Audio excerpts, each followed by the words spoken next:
পড়ি তোরা MB খুঁজস hotspot খুঁজস আমার কাছে বন্ধু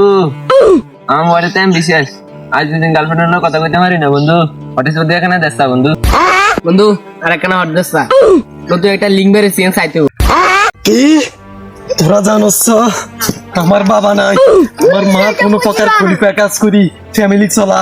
আমি কেমনে কয়দিন আজকে খুদার জ্বালা তপসি সোয়া পড়ি তোরা এমবি খুঁজস হটস্পট খুঁজস আমার কাছে কত হারামি তোরা বন্ধুরা যে কেমনে কইতেলি বন্ধু থাক বন্ধু তোর হটস্পট লাগবে না বুঝছি তুই যেন অভাব আছো এখন আমি ভিডিও কাম रुको जरा सबर करो হ্যালো শোনা এই অডিও কল কেন দাও এই ভিডিও কল দাও আরে এমবি আমার ভরপুর আছে তুমি টেনশন করিও এ বেবি হাই বাবা গো ওরা কি আমায় মার্ডার করতে চেয়েছিল खत्म